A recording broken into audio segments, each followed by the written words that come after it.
we as a doctor, we as a hospital, we are supposed to give life. If we cannot give them oxygen even, what is the situation? When patient comes to, the patient will die. Patient will die. आपको ये जान के दुख और आश्चर्य होगा कि भारत, जो दुनिया के सबसे बड़े ऑक्सीजन उत्पादकों में है, उसी के अस्पतालों में ऑक्सीजन की कमी से लोगों की जान चली गई।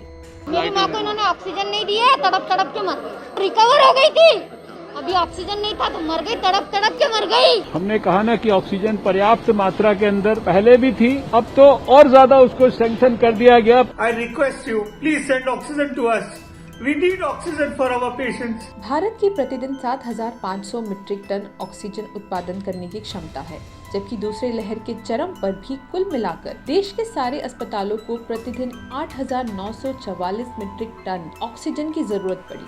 इसका मतलब है कि हम तकरीबन सारे अस्पतालों को ऑक्सीजन दिलवाने की स्थिति में थे, बावजूद इसके लोगों को ऑक्सीजन के लिए तरसना पड़ गया। मैम फादर है मेरे, पाइप लगा हुआ है, मशीन लगी हुई है कि मिल जाए, एक सिलेंडर मिल जाएगी, पहुंचा दे, हम फिर आगे लाइन में लग जाएंगे, लेकिन कोई सुनने वाला, कोई जवाब देने वाला ही नहीं है। ऑक्सीजन की क्राइसिस यूपी के अंदर ना के बराबर है। ऑक्सीजन पहुंचाने के जो स्पेशल टैंकर होते हैं वो देश में 2000 से भी कम है।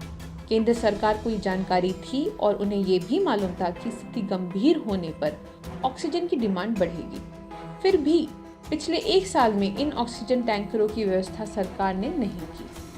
आपको ये जानकर धक्का लग सकता है कि एक तरफ देश एक एक सांस के लिए संघर्ष कर रहा था और दूसरी तरफ केंद्र सरकार ने पिछले 1 साल में पहले से दुगनी ऑक्सीजन विदेशों में निर्यात कर दी। जब पूरे देश में मरीजों के परिजन ऑक्सीजन सिलेंडर के लिए दर दर भटक रहे थे, तब सरकार ने ऑक्सीजन सिलेंडर रिफिलिंग के दाम पर नियंत्रण तक नहीं लगाया।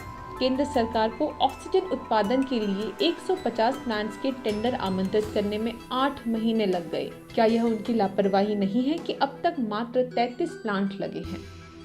सवाल यह है कि आखिर क्यों केंद्र सरकार ने पिछले 1 साल में अस्पतालों को ऑक्सीजन उपलब्ध कराने, ऑक्सीजन का रिजर्व तैयार करने और रेलवे की ऑक्सीजन ट्रांसपोर्ट की क्षमता विकसित करने की दिशा में कोई काम नहीं किया। जहाँ पे पेशेंट को जरूरत है उतना ही ऑक्सीजन लगाना चाहिए। 50,000 कह रहे, कोई 40,000 कह रहे। इतना बजट होता तो अपने पति को मैं अच्छी जगह कहीं अच्छे उसमें दिखाती। यदि मोदी सरकार ने समय रहते अपनी छवि चमकाने से कुछ वक्त निकालकर कोरोना महामारी की दूसरी लहर से लड़ने की तैयारी की होती, तो जाने कितने लोग अपने प्रियजनों को ऑक्सीजन की कमी से न खोते।